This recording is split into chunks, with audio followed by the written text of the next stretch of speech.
नमस्कार दोस्तों, हम तुगलक पढ़ रहे हैं और तुगलक में आज हम मोहम्मद बिन तुगलक स्टार्ट करेंगे। गयासुद्दीन तुगलक हमारा पूरा हो चुका है। ठीक है, तो मोहम्मद बिन तुगलक शुरू कर रहे हैं हम। हेडिंग देते हैं मोहम्मद बिन तुगलक। अब मैं इसको बार बार MBT लिखूंगा, है ना। मोहम्मद बिन तुगलक 1325 में शासक बनता है और 1351 तक शासन करता है। ठीक है, लगभग 25 वर्ष तक इसका शासन रहता है। ठीक है, इसमें हम क्या क्या पढ़ने वाले हैं। इसमें हम सबसे पहले एक सामान्य सा जीवन परिचय देखेंगे, वह राज्यारोहण। उसके बाद में हम देखेंगे कि इसका राजत्व व साम्राज्य विस्तार।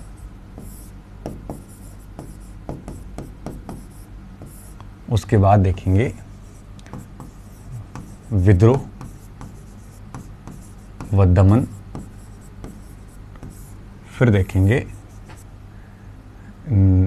MBT की नीतियां।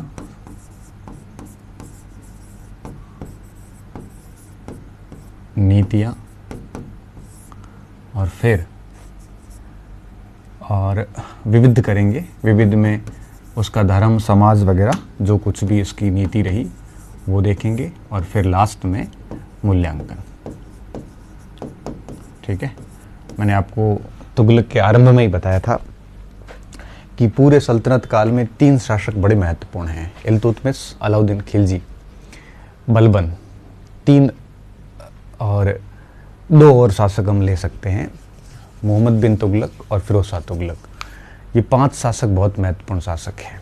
ठीक है, और इसमें से भी बलबन, अलाउद्दीन और मोहम्मद बिन तुगलक, ये 3 बड़े महत्वपूर्ण। इन्होंने काफ़ी सारे चेंजेस किए थे। ठीक है, और इनके समय कई सारे ऐसे चेंजेस हुए थे जिन्होंने एक अलग पहचान स्थापित की थी, इसलिए इनका नाम बड़े महत्वपूर्ण है इस पूरे सल्तनत काल के अंदर। तीनों का अपना राजत्व था, तीनों की अपनी मंगोलों के प्रति नीति रही थी, तीनों का अपने एक प्रकार से मोहम्मद बिन तुगलक अपनी नीतियों के कारण चर्चा में रहा, अलाउद्दीन अपने आर्थिक सुधारों के कारण और मंगोल नीति के कारण चर्चा में रहा, बलबन अपने राजत्व और रक्त लोह की नीति के कारण चर्चा में रहा। ठीक है, इल्तुतमिश संस्थापक था और वास्तविक संस्थापक के कारण चर्चा में रहा, फिरोज शाह तुगलक सुधारों के कारण चर्चा में रहा। तो इस तरह से, और इब्राहिम लोदी अंतिम शासक होने के कारण चर्चा में रहा। तो ऐसे कुछ शासक है सल्तनत काल के जो हमें ठीक से देखने चाहिए। उनमें से एक है मोहम्मद बिन तुगलक, जिसे हम MBT कह रहे हैं। ठीक है, सबसे पहली हेडिंग देते हैं हम इसके जीवन परिचय की और राज्यारोहण की। जीवन परिचय व राज्यारोहण। देखिए, मैंने आपको इसके संबंधित काफ़ी कुछ बातें ऑलरेडी हमने बात कर ली है। मैंने खुसरो शाह से ही इसका नाम लेना शुरू कर लिया था। मैंने जब आपको बताया था कि खुसरो शाह ने तथाकथित बारादू क्रांति या हिंदू क्रांति, जो बरनी नाम लिखता है, वो जब दिल्ली में करी तो उसकी सूचना गाजी मलिक अर्थात गयासुद्दीन तुगलक तक पहुंचाने वाला फखरुद्दीन जैना था। और वही फखरुद्दीन जैना मोहम्मद तुगलक शाह की उपाधि के साथ में सुल्तान बना था। शुरुआत वहाँ से हो जाती है। और खुसरो शाह के काल में अमीर आखुर पद पे था। ठीक है, और अमीर आखुर के पद पे रहते हुए उसने खुसरो शाह के पूरे उस घटनाक्रम को जो दिल्ली में घटित हुआ था, उसकी समग्र जानकारियाँ गाजी मलिक तक दीपालपुर में पहुँचाई थी। ये बात मैं आपको पहले ही बता चुका हूँ। उसके बाद में फिर मैंने आपको ये बताया था कि गयासुद्दीन तुगलक के काल में ये ज्येष्ठ पुत्र था तुगलक का, इसको उलुग खान की उपाधि दी थी। और दक्षिण के 3 अभियान इसी के नेतृत्व में संपादित हुए थे, चाहे वो वारंगल का अभियान हो, चाहे वो आपके माबर प्रदेश का हो, चाहे वो जाजनगर उड़ीसा का अभियान हो। तीनों अभियान इसी के नेतृत्व में संपादित हुए थे। और उसके बाद में जब सुल्तान बंगाल के अभियान पे गया तो पीछे आपके काउंसिल ऑफ रिजेसी का जो गठन किया गया था, उस रिजेसी काउंसिल का हेड उलुग खान को बना के वो बंगाल गया था। और बंगाल को जीत कर, तिरहुत को जीत कर वापसी के वक्त है वो अफगानपुरी के आसपास, वहाँ पे जब मोहम्मद बिन तुगलक ने मंडप बनाया था लकड़ी का। अहमद अय्याज जो अमीर मलिक इमारत था, वो मंडप के गिरने से मोहम्मद गियासुद्दीन तुगलक की मृत्यु हो गई। और उस मृत्यु के बाद में फिर उसने तुगलकाबाद के अंदर अपना राज्याभिषेक करवाया और ठीक 40 दिन बाद वो दिल्ली में प्रवेश करता है। 40 दिन का राजकीय शोक रखा गया और फिर उसने जो है वो अपना शासन कार्य शुरू किया और 26 वर्षों तक ये लगातार शासन करता रहा। और इसके बाद में FST आएगा, फिरोज शाह तुगलक आएगा। ठीक है, तो मैं यहाँ से बात को शुरू करने जा रहा हूँ। फखरुद्दीन जैना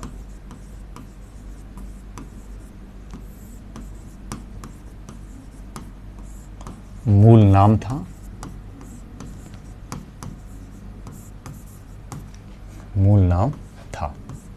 ठीक है, और गियासुद्दीन तुगलक का ज्येष्ठ पुत्र था। गियासुद्दीन तुगलक का ज्येष्ठ पुत्र था। तुगलक का ज्येष्ठ पुत्र था। ठीक है, फिर आगे देखिए, ज्येष्ठ पुत्र था। खुसरो शाह के काल में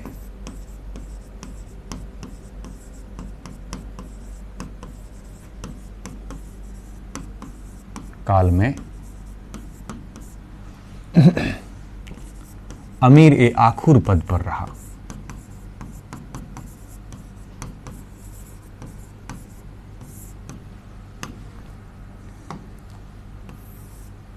ठीक है, अमीर ए आखुर पद पर रहा।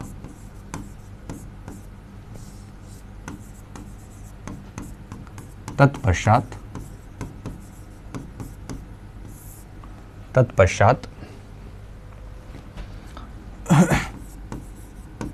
गियासुद्दीन के काल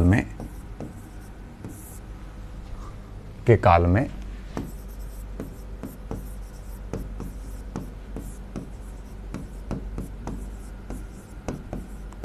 उलूग खान रहा।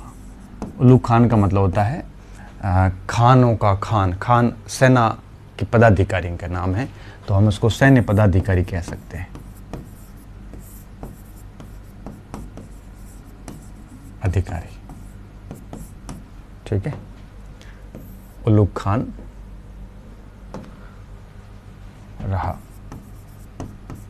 ठीक है, और फिर क्या हुआ, गियासुद्दीन की मृत्यु, और मृत्यु का पूरा घटनाक्रम हम ऑलरेडी लिख चुके हैं। मृत्यु के उपरांत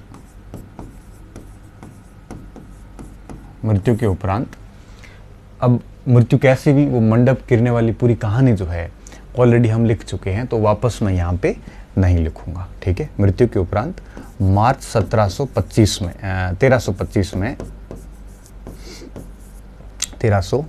में इसने है वो अपना राज्याभिषेक करवाया। कहाँ पे, तुगलकाबाद के अंदर। उपरांत मार्च 1325 में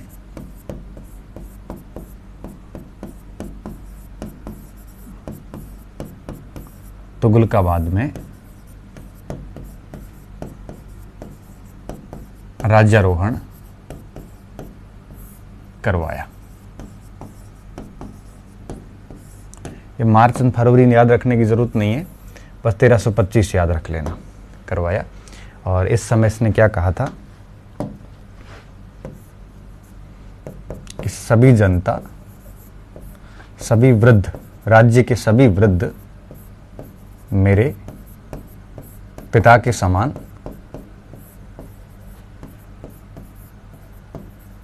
तथा सभी युवा मेरे भाई के समान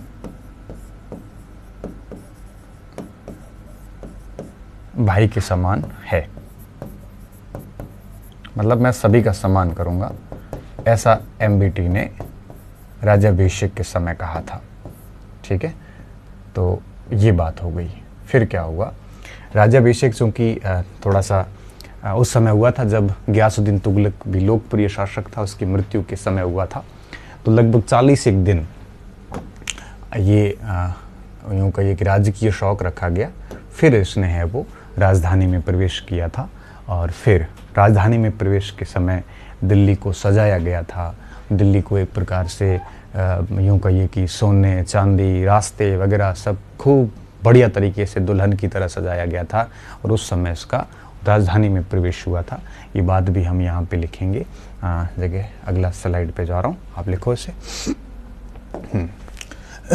एक मिनट, राज्यारोहण करवाया। एक लाइन यहाँ पे लिख लेते हैं, जगह पढ़िए। उस समय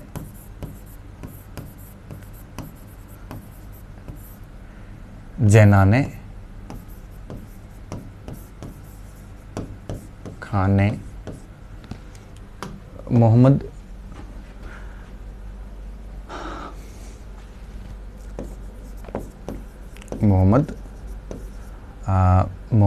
बिन शाह नहीं, मोहम्मद बिन तुगलक शाह, हाँ ठीक है, मोहम्मद बिन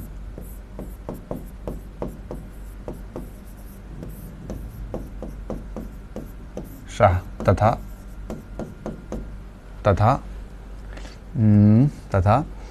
अब्दुल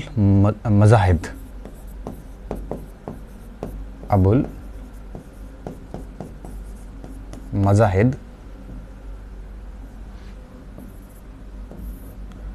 की उपाधि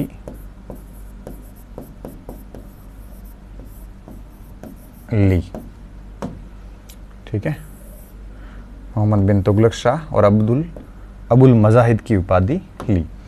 और कहते ये हैं कि मोहम्मद बिन तुगलक शाह की उपाधि इसलिए ली कि तुगलक तो इनकी पदवी चली आ रही थी, ठीक है, और मोहम्मद शाह जो है ये एक उपाधि दी गई थी पहले ही गियासुद्दीन तुगलक के द्वारा, ठीक है, ऐसा माना जाता है। इब्न बतूता भी लिखता है इस बात को, तो हम यहाँ पे लिख सकते हैं कि इसको पूर्व में सुल्तान मोहम्मद शाह की उपाधि है वो गियासुद्दीन तुगलक ने दी थी।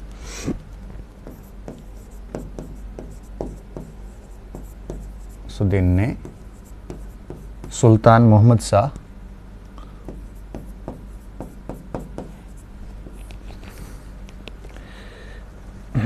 सुल्तान मोहम्मद शाह की उपाधि दी थी।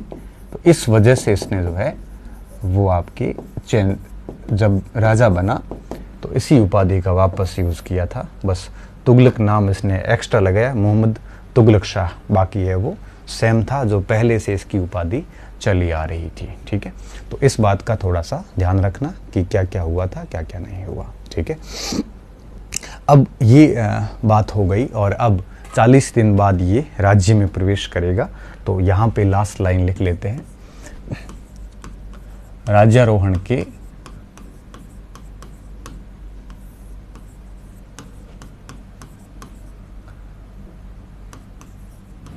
40 दिन तक राजकीय शौक रहा।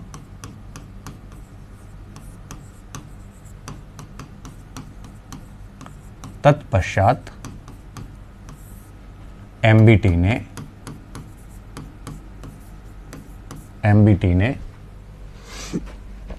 दिल्ली में प्रवेश किया।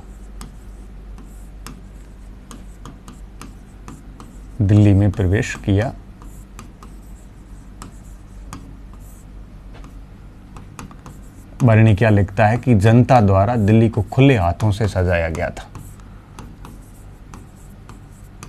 दिल्ली को खुले हाथों से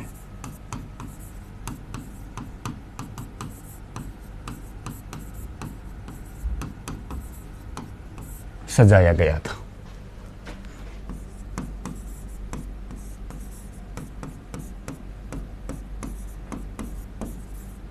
ठीक है, ये बातें इतनी ज़्यादा कारगर नहीं है, ठीक है, बस थोड़ा सा ध्यान रख लेना। तो ये इसका एक जीवन परिचय और राज्यारोहण हो गया। अब मैं इसके नेक्स्ट बिंदु पे आता हूँ। राजत्व क्या था इसका? राजत्व का मतलब होता है राज करने की जो आइडियोलॉजी होती है उसे हम बेसिकली राजत्व कहते हैं। कि कोई भी शासक जब अपना शासन चलाता है तो उसकी पॉलिसीज़ क्या होती है। जैसे अपन जब अलाउद्दीन की बात कर रहे थे तब हमने कहा कि उसने उलेमा वर्ग को, धर्म को राज्य की नीतियों से दूर रखा था, ये उसकी राज्य की पॉलिसी थी, वही राजत्व था उसका। उसने कुलीनता को ख़त्म किया था, योग्यता पे बल दिया था, यही राजत्व था उसका। उसने यूँ कहिए कि बहुत सारी ऐसी बातें जो हमने उसकी विशेषता है, लेकिन जब हम बलबन को पढ़ते हैं तो उसने अपने राज्य में उलेमाओं को, धर्म को प्राथमिकता दी थी, कुलीनता, तुर्की नस्लवाद को प्राथमिकता दी थी, वो उसका राजत्व था। मोहम्मद बिन तुगलक ने जब राजनीति की या राज्य चलाया तो इसकी आइडियोलॉजी थोड़ी सी इन दोनों के मिश्रित रूप थी और अलाउद्दीन के बहुत नज़दीक थी। जैसे इसने भी उलेमाओं को शासन से दूर रखा था और उलेमा सारे इसको काफिर घोषित कर चुके थे। काफिर का मतलब होता है जो इस्लाम नहीं हो, मूर्ति पूजक हो, हिंदू धर्म जैसे आप कह सकते हो। तो इस प्रकार इसने उलेमाओं को शासन से दूर रखा। इसने थोड़ा सा आगे कदम और बढ़ाया और इसने अमीरों को भी शासन से दूर रखा था और निम्न कुल के अमीरों को शासन में शामिल किया था। ये अलाउद्दीन से भी आगे कदम था। अलाउद्दीन ने अमीरों से सलाह परामर्श हर बार किया था, उलेमाओं से नहीं किया। वो अमीरों को बहुत तवज्जो देता था, इसने अमीरों को भी तवज्जो नहीं दी थी। अमीरों में भी इसने तवज्जो उच्च कुल को तो बिल्कुल ही नहीं दी, जो निम्न कुल के अमीर थे उनको शासन में स्थान दिया। तो इसकी पॉलिसी अलग थी, उसकी पॉलिसी अलग थी। इसने विदेश नीति को बढ़ावा देने का प्रयास किया, उसने विदेशों से संबंध नहीं रखे। इसके राज दरबार में ईरान, सीरिया, चीन, इराक सभी देशों से राजदूत आए थे, इसने भी भेजे थे। ऐसे संबंध अलाउद्दीन ने स्थापित नहीं किए। उसकी राजत्व में फॉरेन पॉलिसी थी नहीं, इसकी राजत्व में फॉरेन पॉलिसी थी। इसके अलावा अगर अपन देखें तो अलाउद्दीन जो है उसने यूँ कहिए कि खलीफा का बहुत रेस्पेक्ट किया था और खलीफा की मतलब जो भी फॉर्मेलिटीज़ थी वो सारी करी थी, हमने देखी थी। बट इसने सबसे पहले खलीफा का, खुद को खलीफा का सहायक समझा, मुसलमानों का राजा, अमीरुल मोमिनीन जैसे कह सकते हो। लेकिन बाद में जब बहुत ज़्यादा विद्रोह होने लगे राज्य के अंदर, तो उन विद्रोहों के बाद पता चला कि उलेमा, अमीर ये सभी विद्रोह करवा रहे हैं और जनता इसलिए विद्रोह कर रही है कि जनता को इस आधार पे भड़काया जा रहा है कि इस व्यक्ति के पास में खिल्लत ही नहीं है, खलीफा की मान्यता ही नहीं है, चाहे वो नामात्र की हो। तब इसने 1335 में खिल्लत लेने के प्रयास शुरू किए। उस समय तक खलीफा भी बड़ा कमज़ोर हो चुका था और जब उसको ठीक से खलीफा से कुछ मिला नहीं तो उसने गलत तरीके से, फर्जी तरीके से डिग्रियां लाते हैं ना, वैसे ये खिल्लत लेके आया 1340 के अंदर। अब खिल्लत तो लाया, लेकिन पता चला बाद में कि उस खलीफा की पहले मृत्यु हो चुकी है, तो खिल्लत किससे लेके आया? इसने अपने जो सिक्के थे उसमें खुद का नाम हटा के उस खलीफा का नाम लिखवाया। लेकिन बात ये थी कि जब ये चीज़ें की गई 1341, 42, 43 के अंदर, उससे 2 साल पहले खलीफा की मृत्यु हो चुकी थी। तो एक बार तो जो पहली मान्यता थी वो तथाकथित थी, डाउटफुल है। फिर ये मिस्र के खलीफा की बात कर रहा हूँ। फिर मिस्र के खलीफा दूसरा जब खलीफा बना तब उसने बस्तसीर उससे वापस एक बार मंसूर प्राप्त किया इसने। तब कोई किताबें अधिकांश लिखती हैं कि इसने 2 बार खिल्लत प्राप्त की। असलियत ये थी कि एक बार इसने झूठ मूठ तरीके से काम किया था और दूसरी बार उसको वास्तव में खिल्लत मिली थी 1344 के आसपास। तो खलीफा का रेस्पेक्ट किया लेकिन मजबूरी से किया। तो देखिए 3 नीतियां इसने बदल दी। पहले खुद को सहायक घोषित किया, फिर गलत तरीके से खलीफा का वो नाम आगे प्रचारित किया और फिर खिल्लत प्राप्त की। तो इस तरह से इसकी राजत्व जो था वो खलीफा का यूज़ लेने वाला था। हालांकि अलाउद्दीन का भी यूज़ लेने वाला ही था और बलबन का भी यूज़ लेने वाला ही था। सल्तनत का कोई भी शासक इल्तुतमिश के बाद खलीफा का कोई रेस्पेक्ट नहीं करता था। बस ठीक है, खलीफा से खिल्लत होती थी तो इस्लाम की दुनिया के जो लोग हैं वो उसको असली शासक के रूप में स्वीकार कर लेते थे।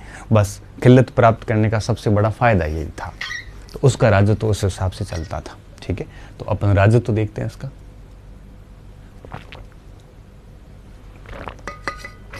इसकी राजत्व का कोई ऐसा फिक्स उद्देश्य नहीं था जैसा कि अलाउद्दीन के साम्राज्य विस्तार था और बलबन का जो था वो शक्ति प्रतिष्ठा स्थापित करना था।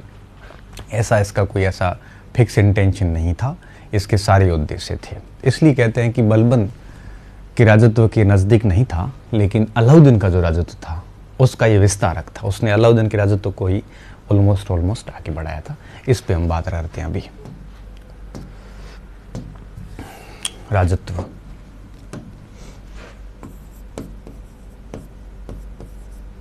व साम्राज्य विस्तार।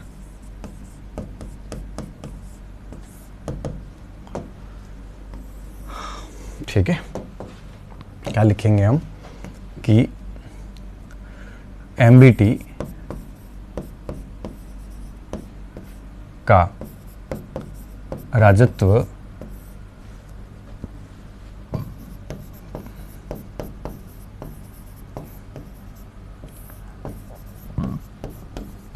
अलाउद्दीन के राजत्व के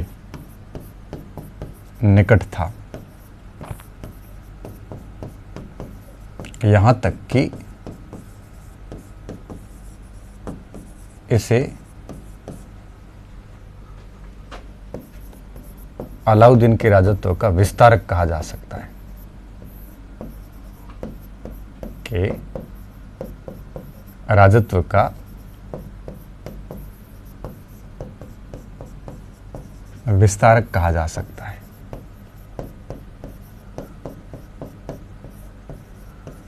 ठीक है, एक राजा के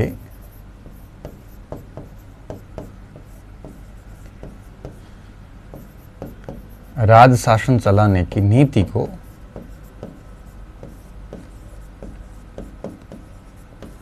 ये पहले लिखना था, अपने बात देख रहे हैं। चलाने की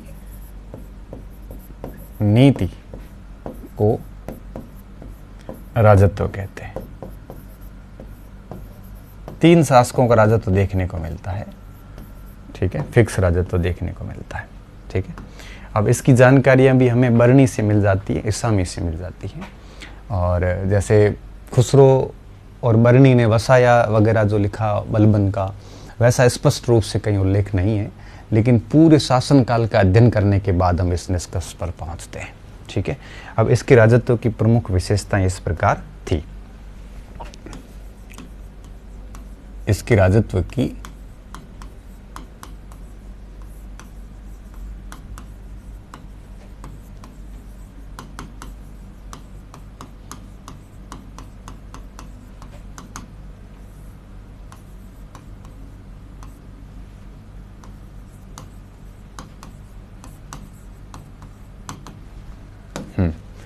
प्रमुख विशेषताएं क्या थी। राजत्व की विशेषता देखो विद्यार्थियों, याद रखना, क्योंकि और आप इसको तुलनात्मक रूप से अध्ययन करोगे ना तो बढ़िया से याद हो जाएगा ये। ठीक है, अब देखो इसका जो राजत्व था, सबसे पहले इसने अपनी शक्ति का स्रोत इसने भी बलबन की तरह देवीय स्रोत माना था और अपने सिक्कों पे जिले इलाही लिखवाया था। ये बहुत बलबन के नजदीक था। ठीक है, इसने राजत्व का स्रोत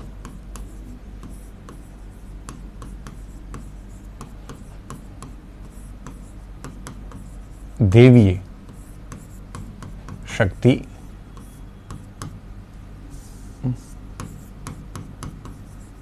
माना।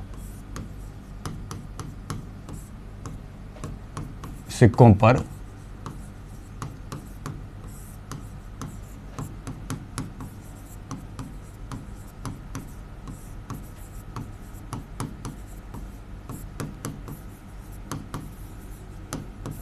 ठीक है, इसलिए हम क्या कहते हैं कि इसके राजत्व में बलबन की भी विशेषताएं थी और अलाउद्दीन की विशेषताएं भी थी।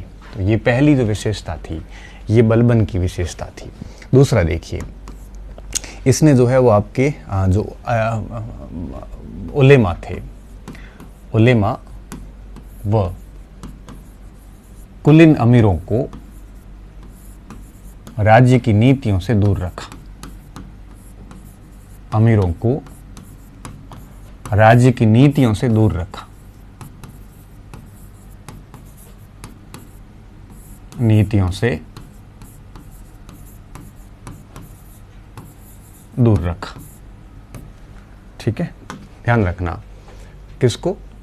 अमीरों और कुलीन अमीरों को, उलेमा और कुलीन अमीरों को राज्य की नीतियों से दूर रखा।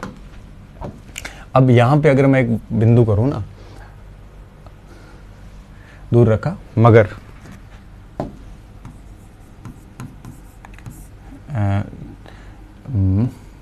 निम्न कुल के जो अमीर थे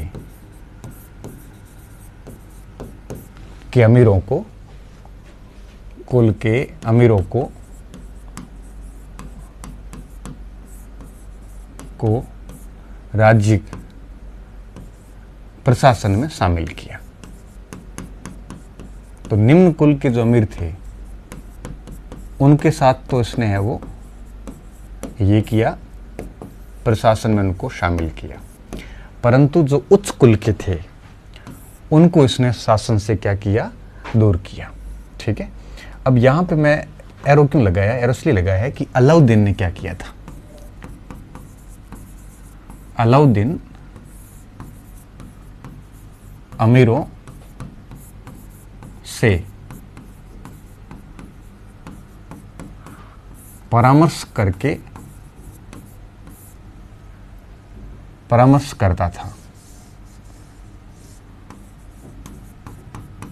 करता था, तत्पश्चात नीति निर्माण होता था।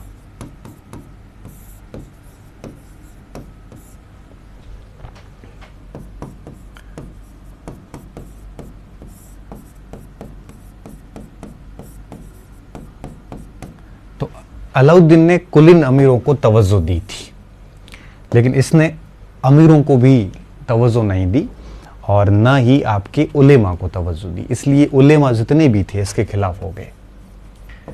इस कारण यह दोनों वर्ग जो कि शक्तिशाली भी थे, ये दोनों वर्ग एमबीटी के खिलाफ रहे।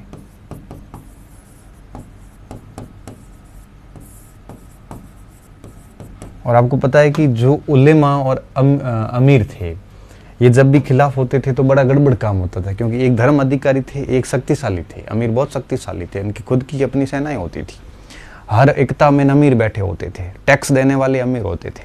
तो अलाउद्दीन की एमबीटी की असफलता का एक कारण ये भी था कि इसने उलेमाओं और अमीरों से सीधा वैर ले लिया था।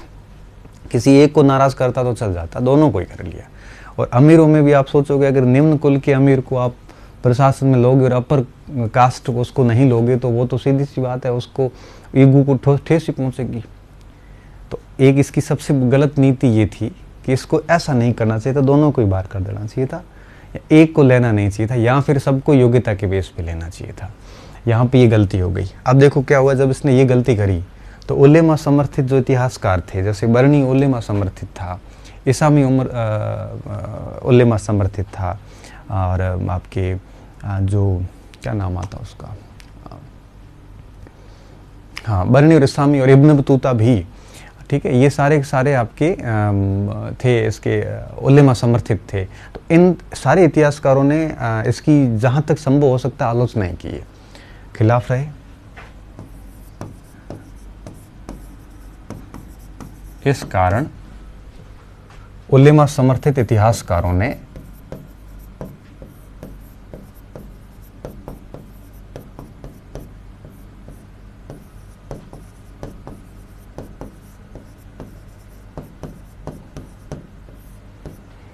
बर्नी, इसामी,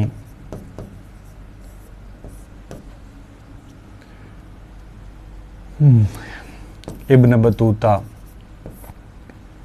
ठीक है, और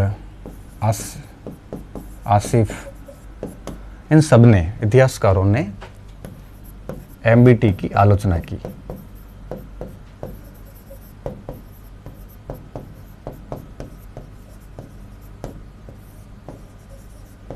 ठीक है, इन वर्गों ने विद्रोह भी करवाए, इन वर्गों ने विद्रोह करवाए। ठीक है, एमबीटी को काफिर घोषित किया ताकि मुस्लिम जनता उसके खिलाफ हो जाए।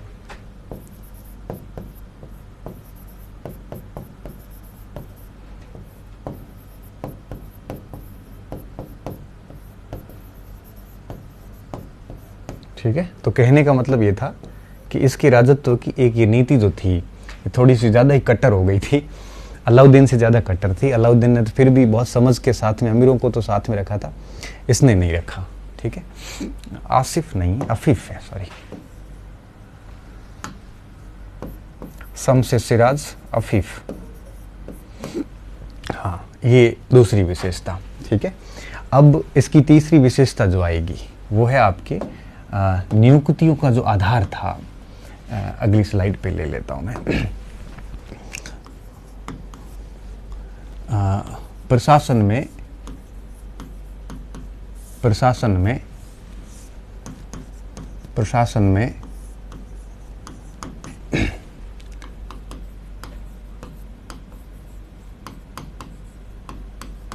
नियुक्तियों का आधार, देखो इसने जितनी भी प्रशासन में नियुक्तियां की उसमें नियुक्तियां का आधार किसको रखा। देखिए, पहली चीज तो उसने ये अपनाई योग्यता, और दूसरी इसने अपनाई धर्मनिरपेक्षता।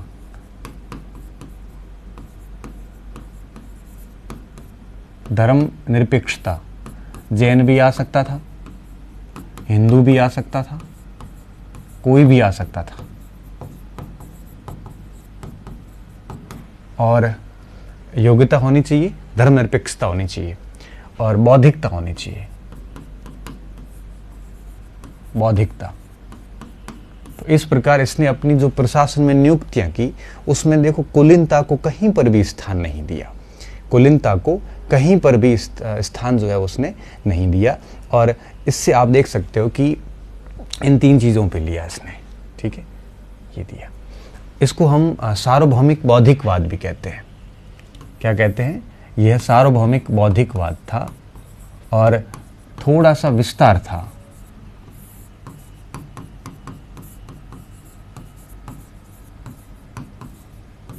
जो कि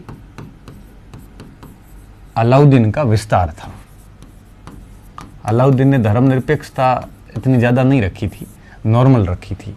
अलाउद्दीन फिर भी कुलीनता को देखता था। उसने हिंदुओं को नियुक्ति तो दी थी, लेकिन उसमें भी देखता था उच्च कुल का व्यक्ति होना चाहिए। इसने आपकी कुलीनता को पूर्ण रूप से खत्म किया। ठीक है, निम्न कुल को भी नियुक्ति दी, जैसे अमीर जितने दिए थे को भी नियुक्ति। तो इस मामले में भी ये अलाउद्दीन से एक कदम आगे ही रहा है ना।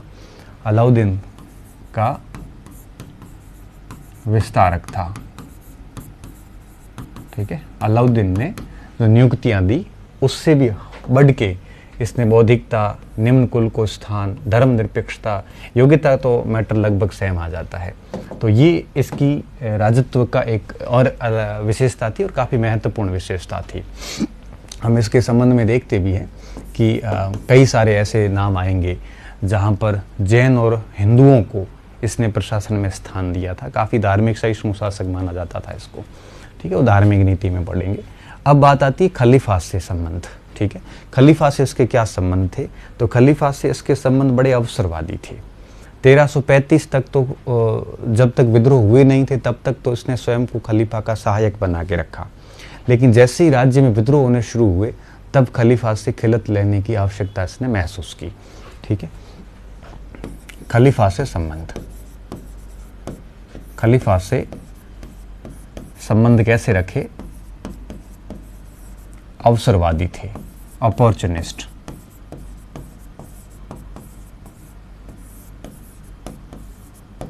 ठीक है, अवसरवादी संबंध थे। अवसरवादी संबंध से क्या तात्पर्य है?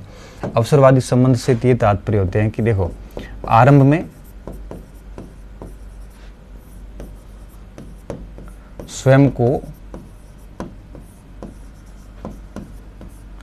खलीफा का सहायक घोषित किया।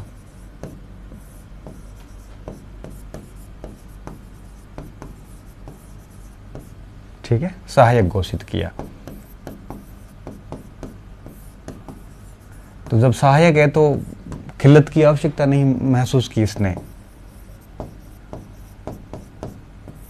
या मंसूर जिससे आप कह सकते हो।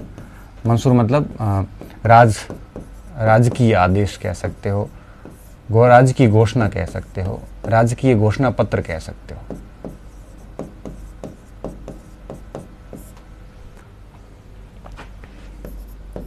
पत्र प्राप्त नहीं किया था। हम देखो इसको अपॉर्चुनिटी इसलिए कहते हैं कि इसने खलीफा की सत्ता को यूं कहिए कि स्वीकार ही नहीं किया, क्योंकि खुद को जब आप खलीफा का असिस्टेंट ही मान लेते हो तो डेफिनेटली इसका मतलब यही हुआ है कि आप उसके अधीन अपने आप को मान ही नहीं रहे हो, उनका सहायक मान रहे हो। लेकिन दिक्कत कहाँ आई?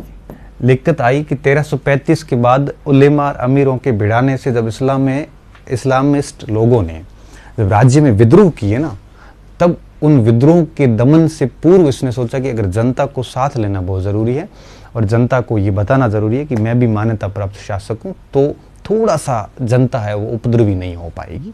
तो केवल उल्लेमा अमीरों से चाहने से कुछ नहीं होता। वो लोग किस आधार पे भिड़ा रहे हैं जनता को, उकसा किस आधार पे रहे हैं, तब इसने है वो खलीफा की मान्यता के प्रयास किए। देखो 1335 के बाद जब राज्य में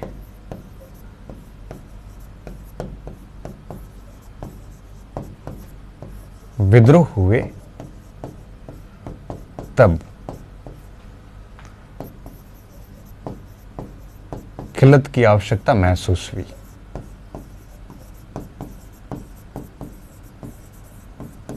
आवश्यकता महसूस हुई।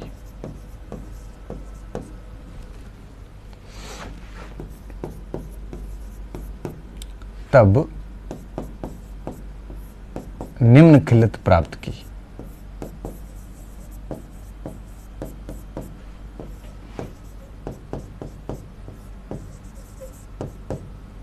ठीक है, देखो पहले नहीं ली, लेकिन जब विद्रोह हुए ना तब इसने ली। तो कैसे ली देखिए, सबसे पहले अगर अपन बात देखें तो 1340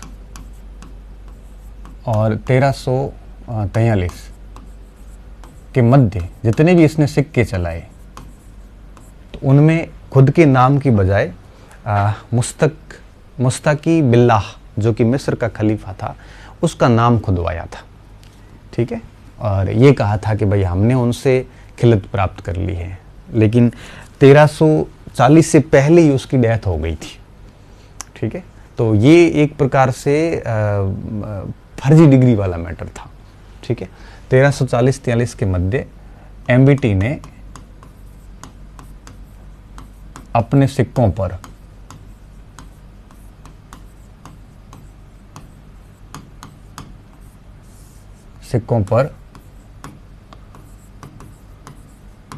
स्वयं का नाम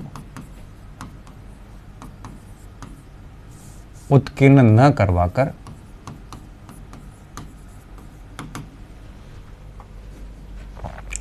उत्कीर्ण नहीं करवाया, बल्कि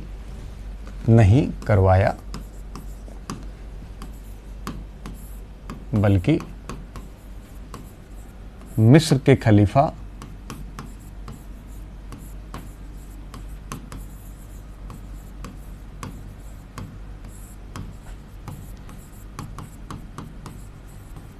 मुस्तकी बिल्लाह, इसका नाम याद रखना, काम का है।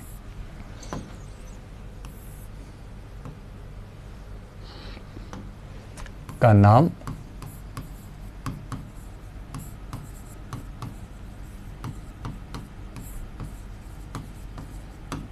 उत्कीर्ण करवाया। परंतु इससे पूर्व ही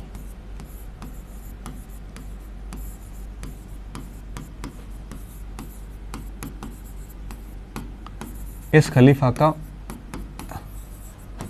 खलीफा की मृत्यु हो चुकी थी। तो लोग तो समझ ही गए थे।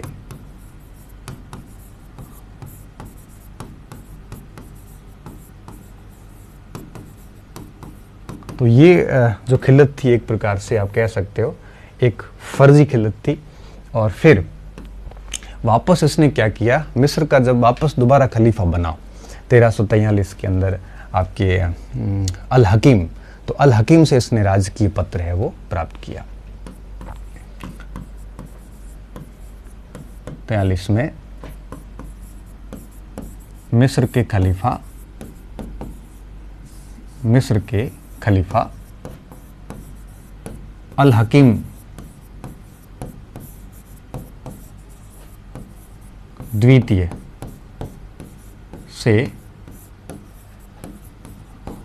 मंसूर प्राप्त किया तथा जो ये मंसूर लेके आया था, इसका जो दूत था उसका दिल्ली में भव्य सम्मान किया तथा खलीफा के दूत हाजी सईद सरसरी, खलीफा के दूत हाजी सईद सरसरी का दिल्ली में सम्मान किया और इस समय तक इसने यूँ कहिए कि ईद और जुम्मे की नमाज जो थी उस पर प्रतिबंध लगा रखे थे, वो प्रतिबंध हटाए। ईद व जुम्मे की नमाज पर से प्रतिबंध हटाए। जुम्मे की नमाज पर से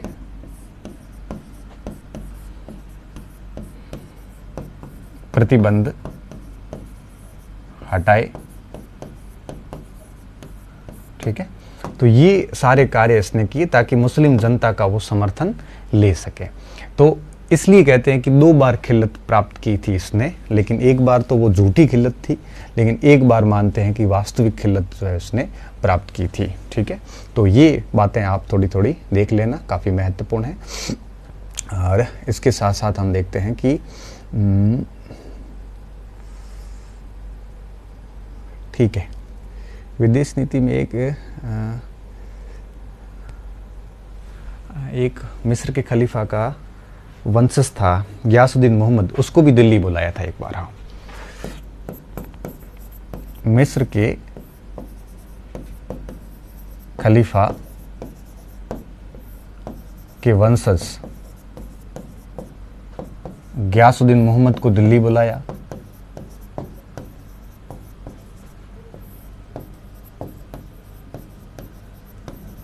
मोहम्मद को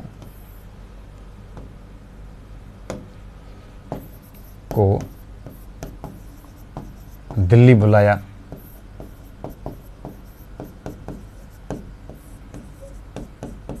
सम्मान किया।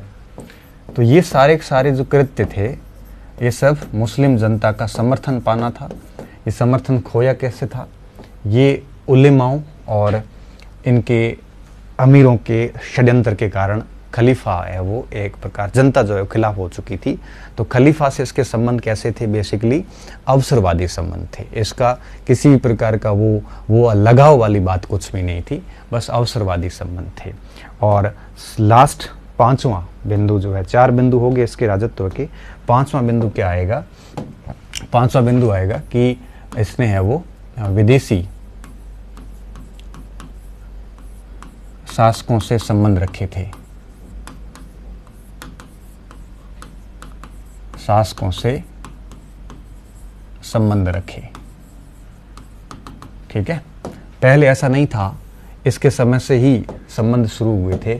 जैसे अगर मैं एक नाम बताऊं कि एमबीटी के दरबार में कौन आया, कब आया। ठीक है, तो हम देखते हैं कि कई सारे राज्यों के दूत यहाँ पे भेजे गए थे। जैसे अब देखिए, जितने भी मुस्लिम शासक थे उस समय के, जैसे इराक, तो इराक का राज प्रतिनिधि यहाँ पे आया। इराक का राज प्रतिनिधि मूसा भारत आया। इसने भी अपना राज प्रतिनिधि वापस भेजा।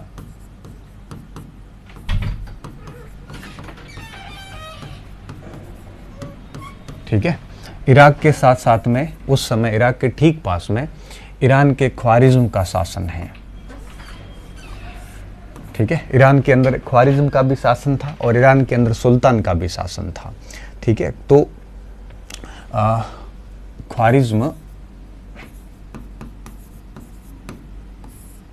ख्वारिज्म शासक कुतलुग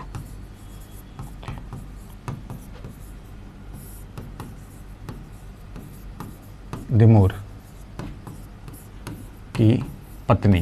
ख्वारिज्म में क्या था कि रानियों का बड़ा महत्व रहता था इस समय, और इस समय जो रानियों का महत्व था उसमें इस तिमूर की पत्नी थी आपके तिरुबुग ने दूत भेजा किसके दरबार में, एमबीटी के दरबार में। ठीक है, इसके साथ साथ अपन देखते हैं इराक हो गया, ख्वारिज्म हो गया। सीरिया का सरदार आपके सैफुद्दीन, सीरिया सरदार का पुत्र अमीर सैफुद्दीन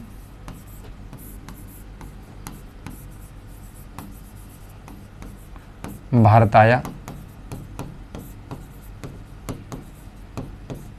ठीक है, सीरिया का सरदार, तो इराक हो गया, ख्वारिज्म हो गया और सीरिया हो गया। ईरान का अबू सईद ने भेजा था, ईरान के शासक अबू सईद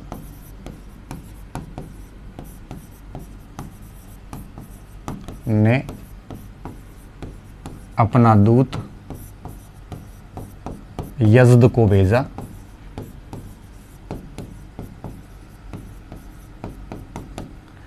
एमबीटी ने भी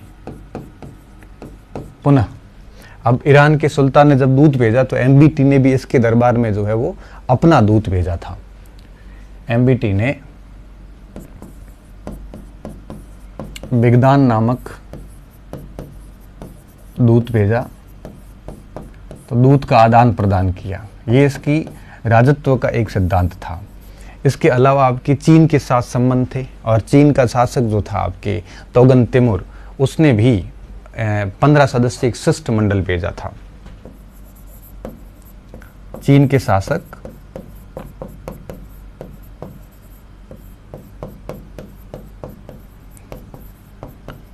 तोगन तिमूर ने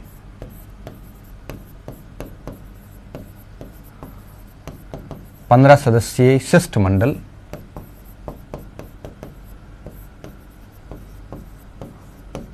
भेजा, उपहार भेजे।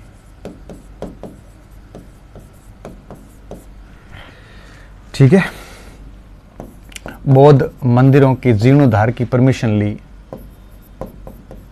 बौद्ध मंदिरों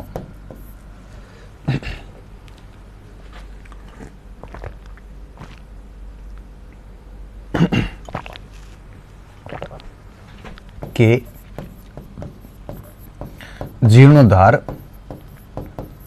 की अनुमति ली।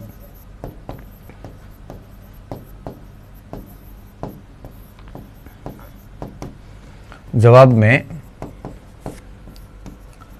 एमबीटी ने भी दूत भेजा।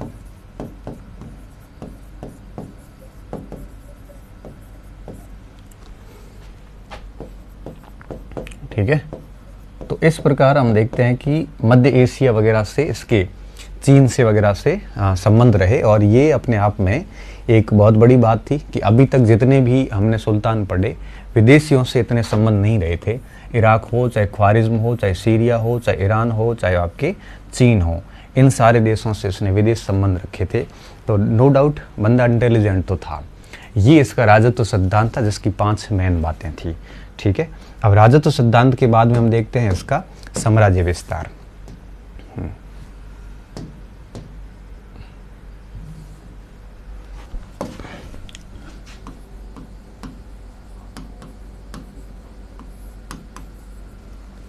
साम्राज्य विस्तार व सैन्य अभियान, ऐसे लिख लेते हैं। विस्तार व सैन्य अभियान।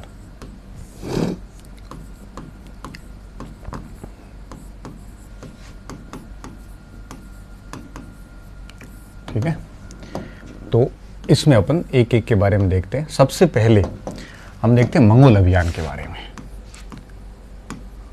ठीक है, इसके काल में एक आक्रमण हुआ था मंगोलों का तराम सरीन के नेतृत्व में, और उसके बारे में थोड़ा देख लेते हैं।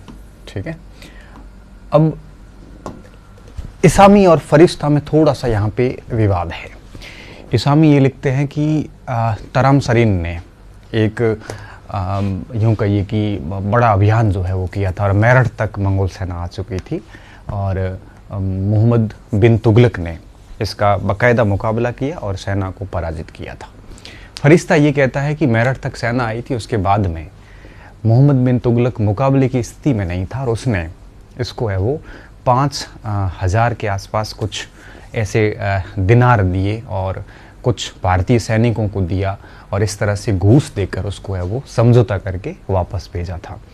और मेहंदी हसन जैसे कुछ इतिहासकार ये कहते हैं कि आक्रमण जैसी कोई बात ही नहीं हुई थी। बेसिकली वो हेल्प के लिए आया था ख्वारिज्म के शाह के विरुद्ध, और इनके बीच में अच्छी मित्रता थी। इब्न बतूता ये लिखता है कि तारम सरीन जो है वो एक भगोड़ा और झूठा व्यक्ति था जो भागता भागता आया था, इसमें कोई अटैक जैसी बात नहीं थी। इसलिए इस आक्रमण को कई बार तथाकथित आक्रमण कहते हैं, सो कॉल्ड कहते हैं।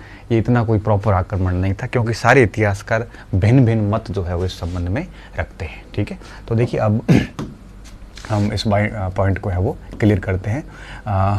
ट्रांस ऑक्सियन के शासक, कहाँ का? ट्रांस ऑक्सियन,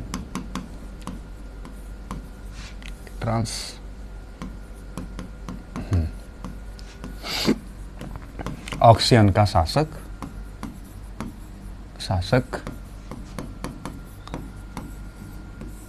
अलाउद्दीन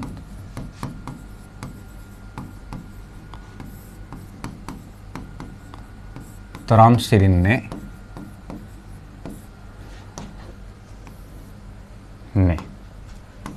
1327 में भारत पर आक्रमण किया।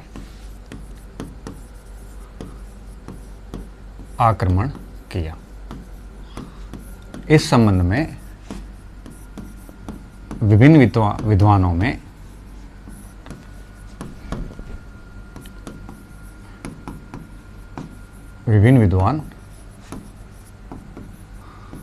विद्वानों में मतैक्य नहीं है, मतलब एक मत नहीं है।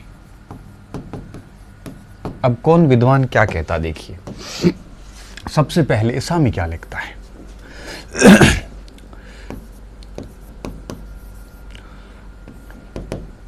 ठीक है, इसामी लिखता है कि 1327 में तराम सरीन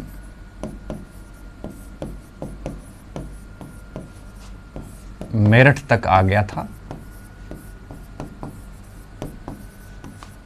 मेरठ तक आया, परंतु एमबीटी के सेनापति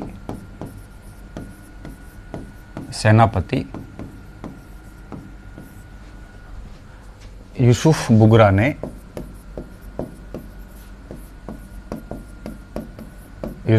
ने आक्रमण को असफल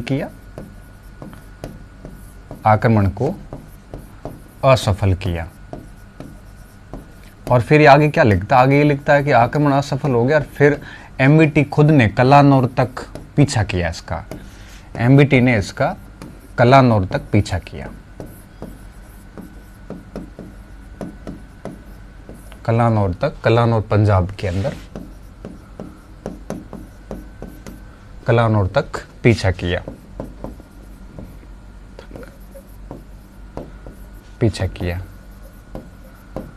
और इस अभियान के बाद क्या लिखता है सामी कि इस अभियान के बाद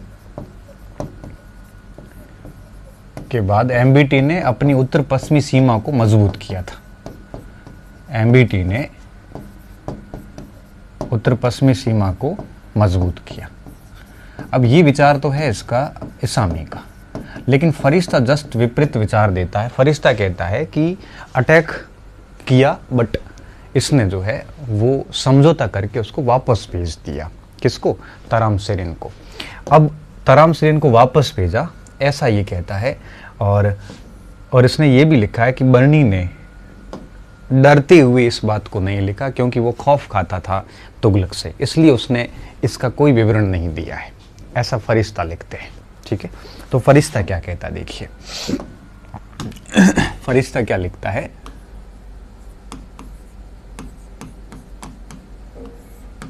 फरिश्ता लिखता है कि आपके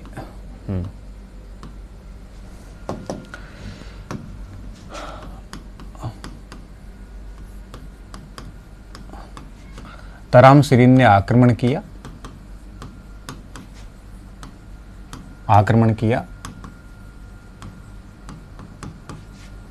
एमबीटी ने लड़ने की बजाय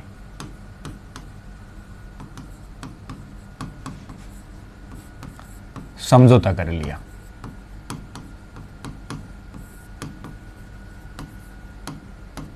एमबीटी ने इसको 5,000 दिनार दिए। एमबीटी ने इसको 5,000 दिनार व भारतीय कैदी दिए और वापस भेज दिया, देकर वापस भेजा। और बर्नी ने एमबीटी के भय से इसका उल्लेख नहीं किया है। बर्नी ने एमबीटी के भय से इसका उल्लेख नहीं किया। इसका उल्लेख नहीं किया। ऐसा कौन लिखता है? फरिश्ता लिखता है। ठीक है, तो ये फरिश्ता का स्टेटमेंट है जो बिल्कुल इसामी के विपरीत है और इसने समझौते की बात कही है। ठीक है, इसके बाद जो तीसरा स्टेटमेंट है वो भी हमारे लिए काफी महत्वपूर्ण है, मेहदी हुसैन का। मेहदी हुसैन का। मेहदी हुसैन क्या लिखता है? इसने अरबी स्रोतों के आधार पे बात कही है। उसने कहा है कि 1326 में तराम सेरिन आक्रमण करने के उद्देश्य से नहीं आया था, बल्कि ख्वारिज्म के शाह के विरुद्ध हेल्प लेने के लिए आया था और दोनों के बीच में अच्छी खासी मित्रता थी। और इसके बाद इसने खुरासन और कराचिल अभियान किया था। वो आगे मैं योजनाओं में समझाऊंगा। ऐसा मेहदी हुसैन कहते हैं अरबी स्रोतों के आधार पर, या इसको सीधा ही लिख लो कि तराम सेरिन भारत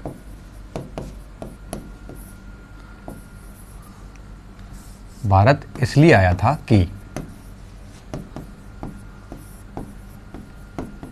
आया था कि वो एमबीटी से ख्वारिज्म के विरुद्ध मदद ले सके। ख्वारिज्म के विरुद्ध मदद ले सके।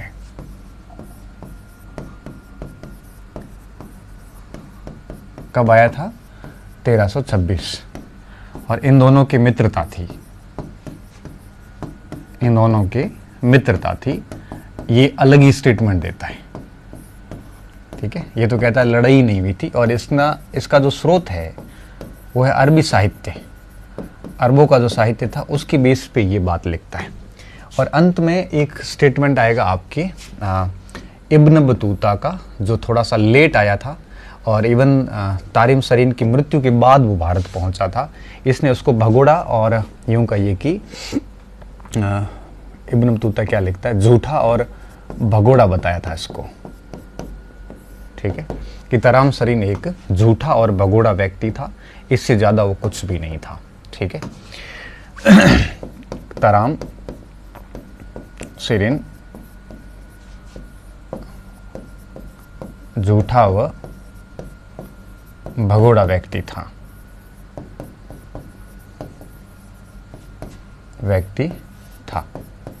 ठीक है, तो आक्रमण जैसी कोई बात नहीं थी।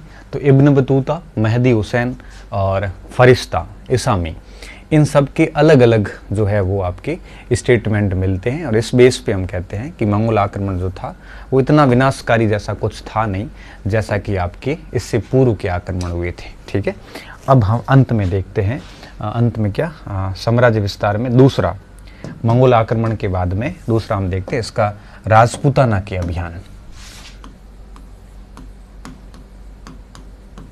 राजपूताना के अभियान, ठीक है, अभियान।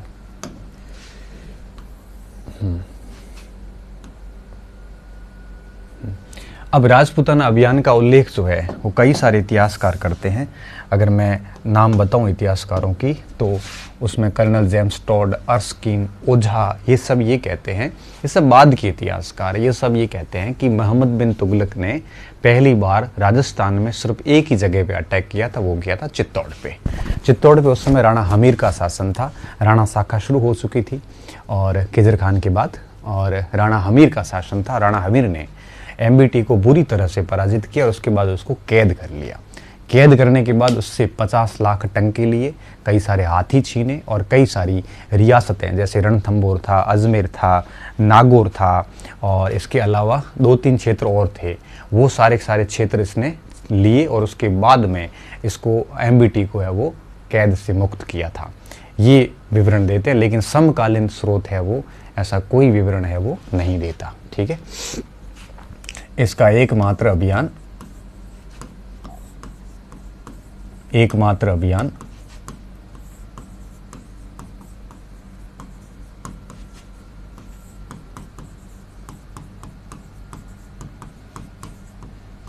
चित्तौड़गढ़ पर हुआ। इस समय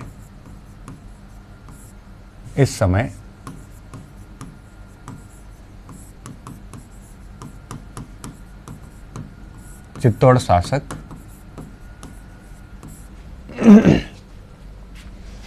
राणा हमीरदेव थे।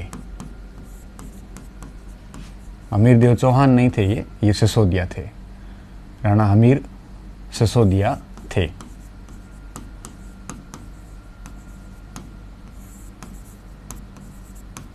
ठीक है, तो राजस्थान में इसका एक ही अटैक हुआ था और वो कहाँ हुआ, चित्तौड़ पर हुआ। ठीक है, और क्या है बात इसमें, एमबीटी बुरी तरह से पराजित हुआ,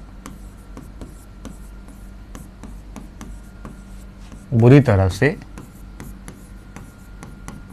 पराजित हुआ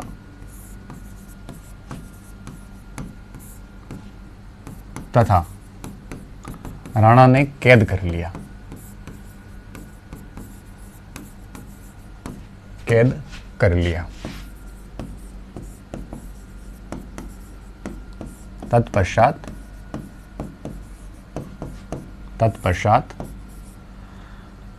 50 लाख टंके, कई सारे हाथी, अजमेर, नागौर, रणथंबोर क्षेत्र वापस लेकर कैद से मुक्त किया,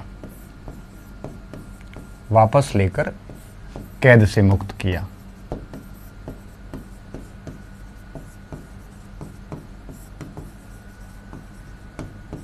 ये सब बातें बाद के इतिहासकार लिखते हैं।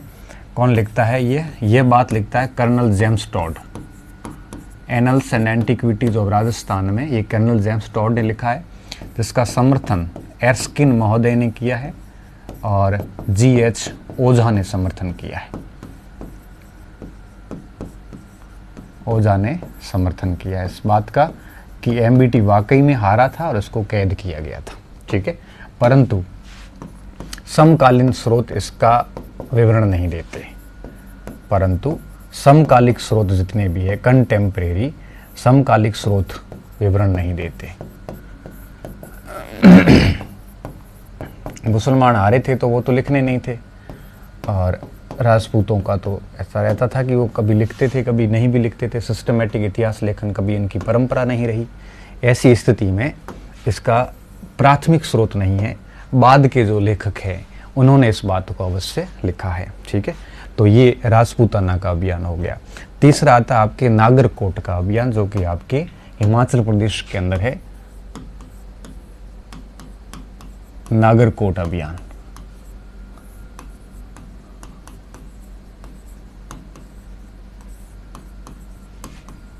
हिमाचल,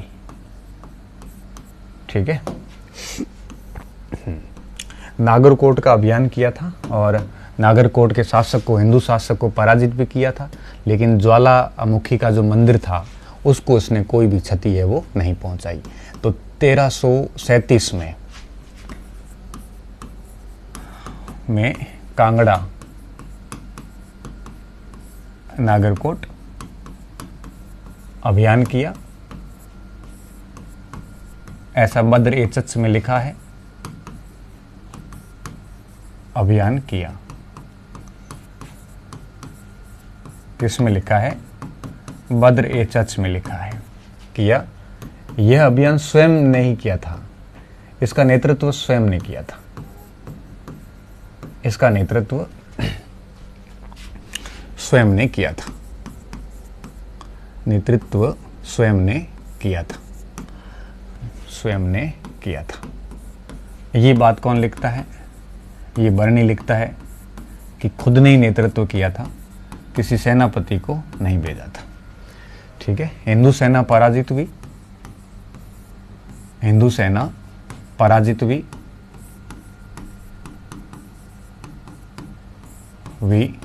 परंतु ज्वालामुखी का जो मंदिर था यहां पे, उसको क्षति नहीं पहुंचाई गई, परंतु यहां के ज्वालामुखी मंदिर को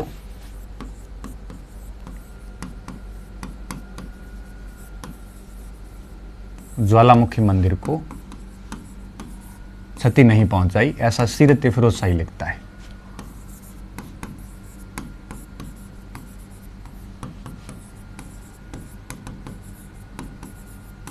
ठीक है, कौन लिखता है? सीरत फिरोज शाही। इसका लेखक अज्ञात है।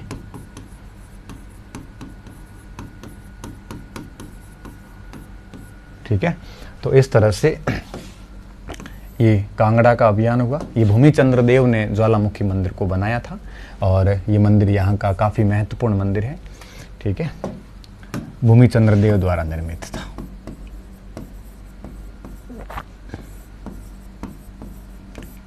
और अब हम आते हैं अंत में, चौथा और लास्ट अभियान, वो था दक्षिण भारत का अभियान।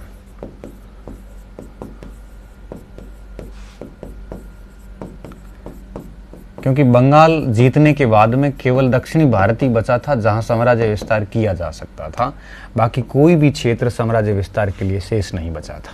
ठीक है, तो क्या देखेंगे हम कि बंगाल विजय के बाद केवल दक्षिण ही बचा था। बंगाल विजय के बाद केवल दक्षिण ही शेष था, क्योंकि बंगाल विजय किसने किया था? गियासुद्दीन तुगलक ने किया था। के बाद केवल दक्षिण ही साम्राज्य से बाहर था। उसके भी कई राज्य तो ले लिए थे, साम्राज्य से बाहर था।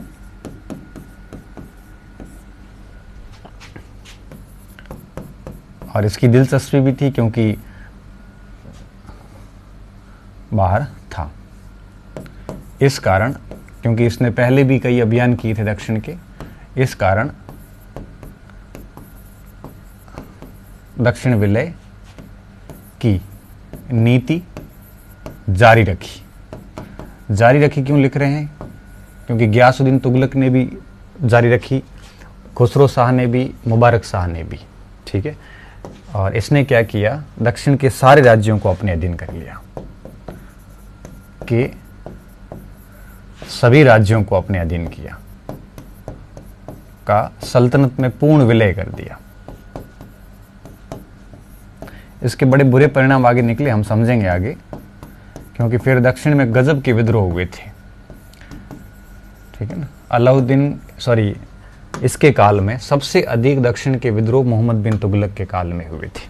क्यों हुए थे, इनके पीछे सारे कारण हम आगे पढ़ेंगे। पूर्ण विलय किया तथा इन्हें 5 भागों में बांट दिया, तथा इन्हें 5 भागों में विभाजित किया। कौन से? माबर, तेलंगाना, काम्पिली, देवगिरी,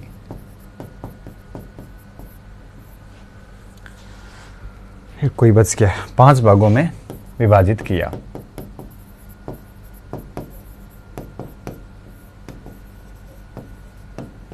ठीक है, तो इस तरह से आप देख पा रहे हो कि दक्षिण भारत में भी इसने है वो विलय की नीति अपनाई थी और सभी क्षेत्रों को अपने कब्जे में कर लिया और यहाँ पे अपने दूत है वो नियुक्त कर दिए। माबर, तेलंगाना, काम्पिली, हाँ, दार समुद्र,